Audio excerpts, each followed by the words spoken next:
Punta tayo sa lugar ng The Northern Snowfields, nakikita nating ang ating bida na nakarating na sa Northern Snowfields at sinasabi nito na halos malamig daw ang lugar. Sa inaasahan niya daw sa Giant Brown Bear set, karamihan ng mga user ay nagiging yelo kaagad sa loob ng ilang minuto. Pero ayos na daw siya, at salamat sa cold resistance niya na nasa 60%. Simulan niya na daw ang paghunt, nandun daw ang Frostlight Orcs, lair. Kailangan niya daw yung Sylphid Scales na meron sila. Ang mga halimaw na mababang grade na ito ay mga tanga, hindi sila gumagamit ng mga pana at arrow. Magiging madali daw ang hunt na ito, nasa harap ng gate si Greed at napansin agad ito ng mga orcs. Sinasabi ng orc na kung ano ang meron sa taong nakasuot ng leather na yan. Tinatanong ng isang orc kung baliw daw ba yan, sumagot naman ang isang orc na hindi nating masasabi, matapang siyang lumapit sa atin. Sinasabi ni Greed na tingnan niya daw sila, nagsisikap silang mag-usap.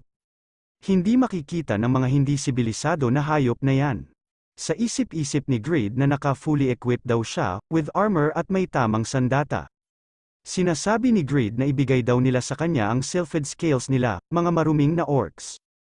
Kung ayaw daw nila, may madugong mangyayari sa lugar na ito ngayon. May lumilipad na arrow papalapit sa kanya at muntik na itong tamaan. Nagulat si Greed at sinasabi nito na isang palaso. May isang orc na gumagamit ng arrow, at sakto ang mga tira nito.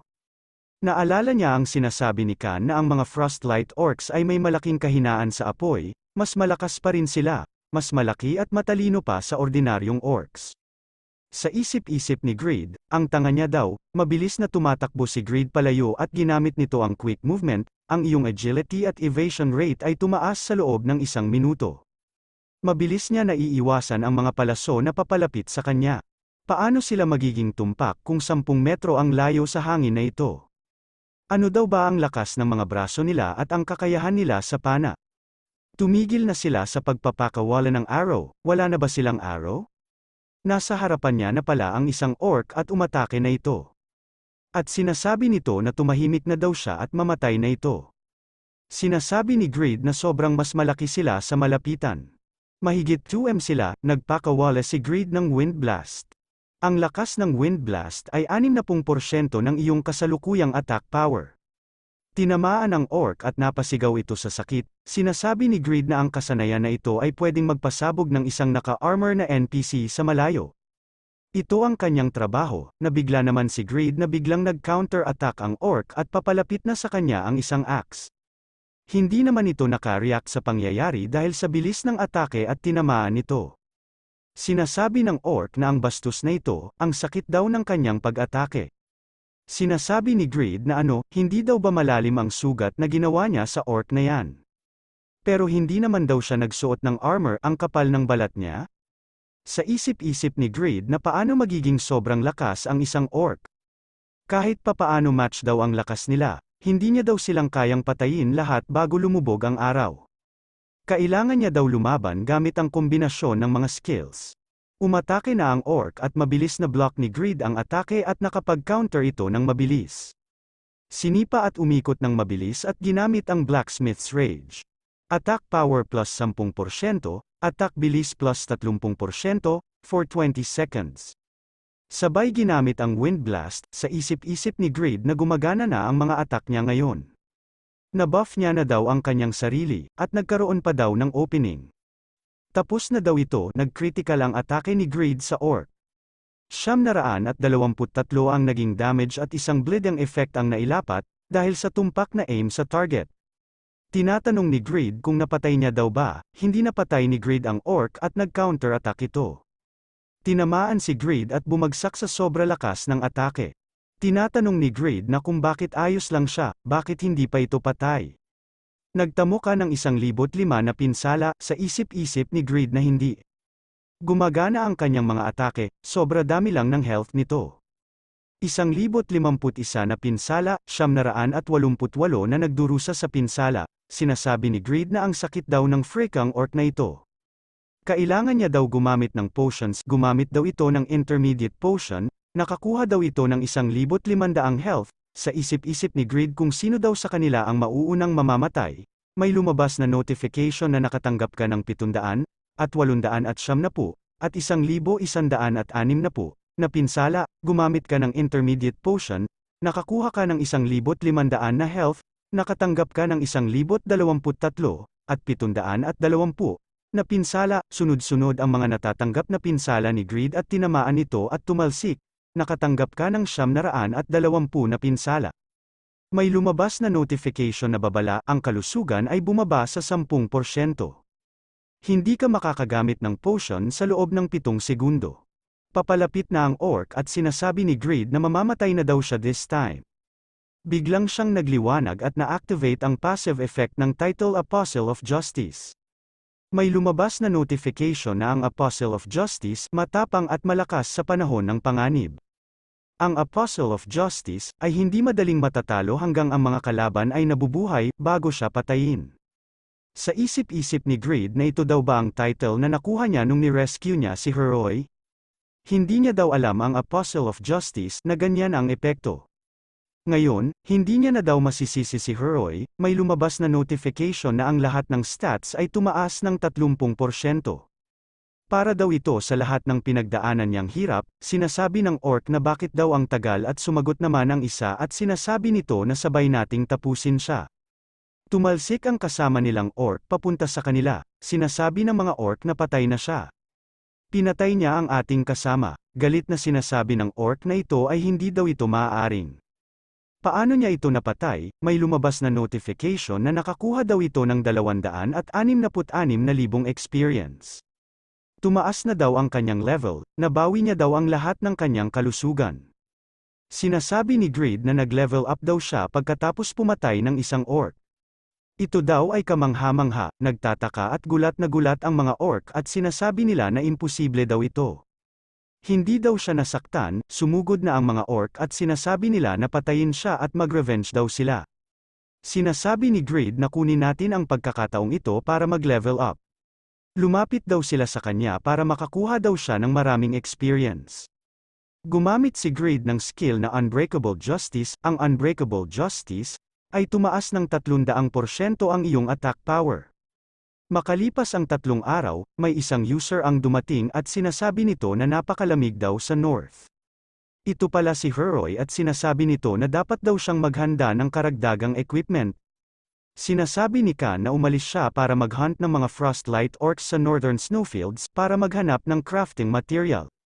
Paano daw niya ito, naiwan mag-isa para mag-hunt? My sincere apologies, my lord. Parusahan niya daw ang sarili niya, titignan niya daw ang mga items niya.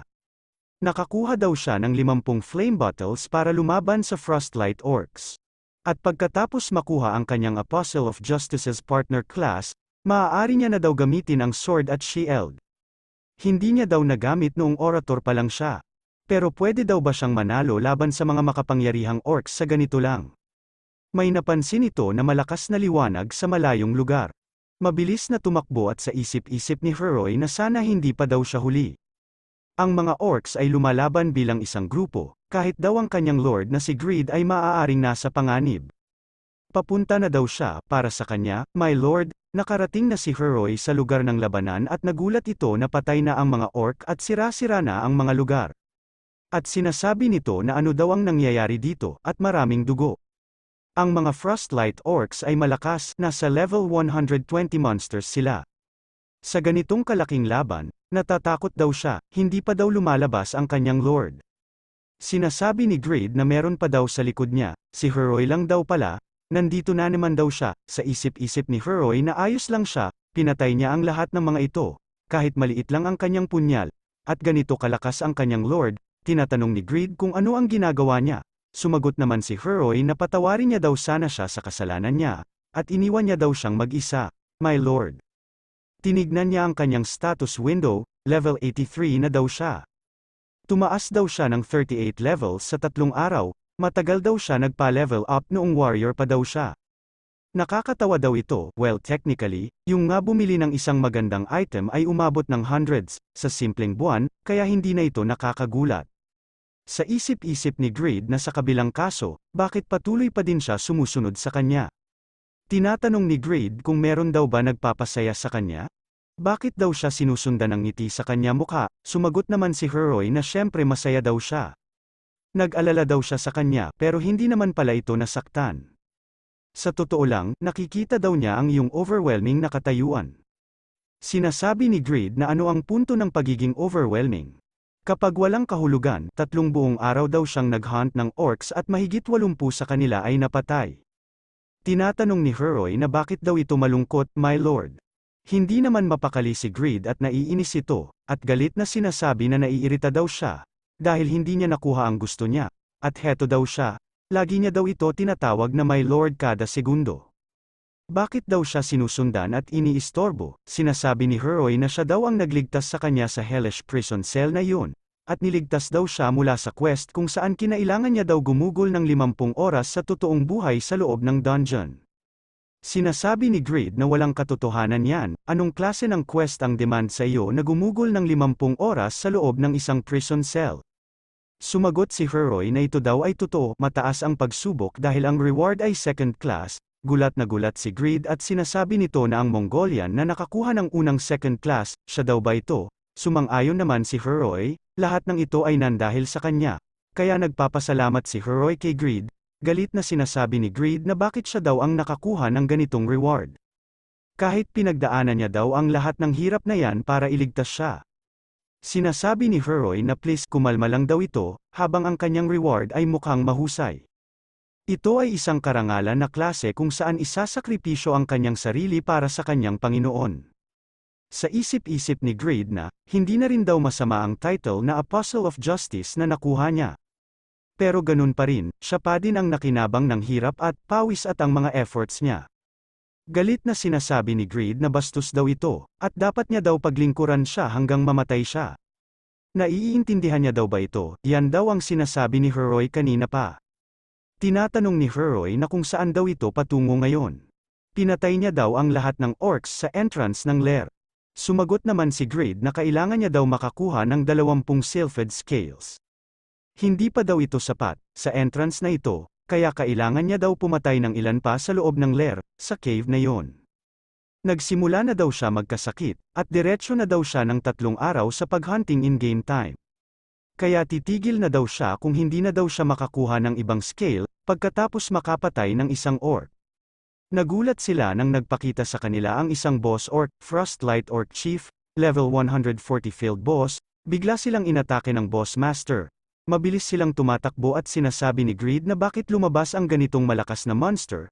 Sumagot si Heroy na dahil nilipol ang buong nayon na ito, sa isip-isip ni Greed na masama ito ay isang level 140 field boss, pero hindi daw lahat ng pag-asa ay nawala. Inutusan ni Greed si Heroy para i-block ang atake ng boss. Para daw makaligtas siya at makatakas, sa isip-isip ni Greed na ang klase niya ay isang sacrificial class, ligtas na daw siya. Tumingin si Greed sa kaliwa at nakita niya si Heroy na tumatakbo kasama niya. Galit na sinasabi ni Greed na ano daw ba ang ginagawa niya, siya daw ang kanyang master. Pigilan niya na daw ang boss, sinasabi ni Heroy na sandali lang daw my lord. Hindi daw nila kailangan tumakas, ang klase niya daw ay Apostle of Justice's partner. Kung magkasama daw silang lalaban, tataas ng 30% ang kanilang stats, 138 daw ang kanyang level. Kung magkasama daw nilang harapin ang boss, may pagkakataon daw sila. Sa isip-isip ni Greed na totoo yan, medyo malakas siya. Nang bumalik siya sa underground prison, tiyak na posible, sumang-ayon na si Greed sa balak ni Heroy, pero lahat daw ng mahuhulog na loots ay sa kanya, at lumitaw daw ito dahil sa kanya. Sumang-ayon naman si Heroy at sinasabi nito na naiintindihan daw niya. Dahil siya daw ang kanyang Panginoon, nagbuo daw sila ng party. Ang item distribution ay naset sa party leader. Sinasabi ni Greed na sige, tara na, leader ng partido, Greed. Level 83. Tinatanong ni Heroy na wait, Lord Greed, level 83 ka lang, paano niya daw napatay ang sobrang daming orcs na ganyan ang level? Sumagot si Greed na ano ngayon, may problema daw ba sa level niya? Gulat na gulat at sinasabi ni Heroy na wag niya daw sabihin na isa siya sa 3 hindi kilalang sa epic class. Sinasabi ni Greed na, well may ganyan. Sumagot naman si Heroy na my lord, kahanga-hanga daw itong tao. Sinasabi ni Greed na ngayong naiintindihan na daw niya, kaya balik na daw sila sa trabaho. Siya na daw ang bahala sa boss, at siya na daw ang bahala sa mga mobs. Sa isip-isip ni Heroy na extraordinary siya talaga. Hindi niya daw mapredict ito. kailangan niya daw iparamdam ang kanyang mga inaasahan, para ipakita ang kanyang katapatan. Ginamit ni Heroy ang taunt, huminto ang Bossmaster at sumisigaw at sinasabi kay Greed na ngayon na my lord, sinasabi ni Greed na wala pa daw siya nakikita na mas magaling kaysa sa kanya magmura, pinagsabay niya na gamitin ang Blacksmith's Rage, at Unbreakable Justice, at ang Wind Blast sa isang atake. Naging mas better daw siya sa paggamit ng combo na ito sa pamamagitan ng 3 araw na karanasan sa hunting. Nakuha mo ang 2 Sylphid Scales sa isip-isip ni Greed na 2 scales mula sa 11 orcs. Maganda daw ito tapos panahon na daw para wasakin ang boss sa tulong ni Heroy. Sumugod kay Greed ang boss at sinasabi ni Heroy na ang duration ng taunt ay tapos na. Nakaiwas si Greed at sinasabi nito na bakit hindi niya daw ito sinabi agad. Nagtamo ka ng 147 na pinsala, nagtataka si Greed kung bakit siya nakakatanggap ng pinsala sa wind pressure. Nakakaranas ka ng 325 na paghihirap, iniiwasan niya na daw ang lahat ng pag-atake nito, pero hindi niya pa rin ma-counter ang attack niya. Overwhelming daw ang lakas niya, ito daw ang unang boss monster na kinakaharap niya ng maayos. Pwede daw ba siyang manalo? Hindi madaling nakakaramdam ng takot ang isang legendary. Gagawin niya daw ang kahit ano para manalo, sumisigaw si Greed at sinasabi nito na ngayon na Heroy. Sumang-ayon naman si Heroy at pasugod na ito, ginamit niya na ang Unbreakable Justice, tinamaan ang boss sa likod at napasigaw ito. Sa isip-isip ni Greed na ang Apostle of Justice's partners. Ginagamit ni Heroy ang parehong skill na meron siya. Tumalon si Greed pataas at ginamit niya ang parehong skill na ginamit ni Heroy na Unbreakable Justice. At sinundan niya ito ng Wind Blast, tinamaan niya ito sa mukha, at wala na ito depensa sa binti. Sinasabi ni Greed na ngayon na Heroy, magsabay na daw sila. Yes my lord, napasigaw ang boss, sinasabi ni Greed na maganda daw ito. Baka natalo na daw nila ito, sinasabi ni Heroy na kahit gaano siya nakakairita. Ang galing daw ng laban, ang timing ay sakto, hindi ka panipaniwala. My lord, hindi pa pala tapos ang laban kaya pa lumaban ang boss monster. At sinasabi ni Greed na masyado daw mahina ang ginawa nila, mas makapal daw ang balat nito sa inaakala nila. Heto na siya, tingnan niya daw ito, umatake na ang boss monster. Sa kanila Greed at Heroy, tumalsik sila at sinasabi ni Greed na bakit sobra bilis ng boss master. Napapikit ang isang mata ni Greed at patuloy pa din umatake ang boss master sa kanila. Sa huli pagkakataon duguan at tumalsik ulit sila, sinasabi ni Greed na 20% na lang ang natitirang health sa kanya. Sa isip-isip ni Greed na masyado nasaktan si Heroy at ang health niya ay nasa 10% na lang. Karaniwan, nahihila ka ng 3 segundo kung ang iyong kalusugan ay bumaba ng 40% sa isang tama. Iba ito sa kanyang kaso dahil meron siyang resistant sa debuffs as Pagma's Descendant, si Heroy ay lubos na walang depensa sa ngayon. Patuloy pa din ang atake ng Boss Master at nakikita nating si Heroy nakahiga pa din at biglang nagulat si Heroy sa sinabi ni Greed na huwag na daw ito matulog at bumangon na daw ito. Hindi niya daw sinabi sa kanyang naharapin niya mag-isa ang halimaw na ito. Hindi daw siya mamamatay sa gusto niya. Kapag siya daw ang namumuno sa raid na ito, sumisigaw si Heroy na my lord.